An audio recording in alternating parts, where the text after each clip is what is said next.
భాగం ఏ చిన్న ప్రశ్నలు 1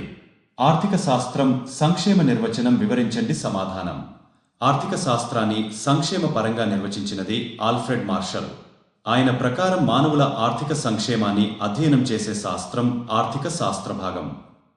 2 సూక్ష్మ ఆర్థిక శాస్త్రం మరియు స్థూల ఆర్థిక శాస్త్రం మధ్య తేడా సూక్ష్మ ఆర్థిక శాస్త్రం వ్యక్తిగత యూనిట్లను అధ్యయనం చేస్తుంది ఉదాహరణ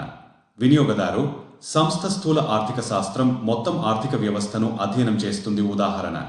జాతీయ ఆదాయం ద్రవ్యోల్బణ 3 డిమాండ్ ధర లవచతను ప్రభావితం చేసే అంశాలు 1 ప్రత్యామ్నాయ వస్తువుల లభ్యత 2 వినియోగదారుల ఆదాయం 3 వస్తువు స్వభావం 4 వినియోగ అలవాట్లు 5 కాల వ్యవధి 4 వినియోగదారుల మిగులు అనుమానాలు 1 వినియోగదారు తార్కికంగా ప్రవర్తిస్తాడు 2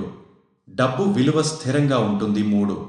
ఉపయోగాన్ని కొలవవచ్చు 4 ఆదాయం స్థిరంగా ఉంటుంది 5 స్వల్పకాల వ్యయాల రకాలు 1 స్థిర వ్యయాలు ఉత్పత్తి పరిమాణం మారినా మారవు ఉదాహరణ భవనం అద్దె 2 మార్పు వ్యయాలు ఉత్పత్తి పరిమాణం మారితే మారతాయి ఉదాహరణ ముడి పదార్థాలు 6 కవచ వక్రం అంటే ఏమిటి వివిధ స్వల్పకాల సగటు వ్యయ వక్రాలు కలిసినప్పుడు ఏర్పడే వక్రాన్ని కవచ వక్రం అంటారు ఇది దీర్ఘకాల సగటు వ్యయ వక్రంగా పిలుస్తారు 7 సాధారణ వ్యయం మరియు వాస్తవ వ్యయం సాధారణ వ్యయం ఉత్పత్తి ప్రక్రియలో సాధారణంగా అయ్యే వ్యయం వాస్తవ వ్యయం ఉత్పత్తి సమయంలో చేసిన శ్రమ మరియు త్యాగం 8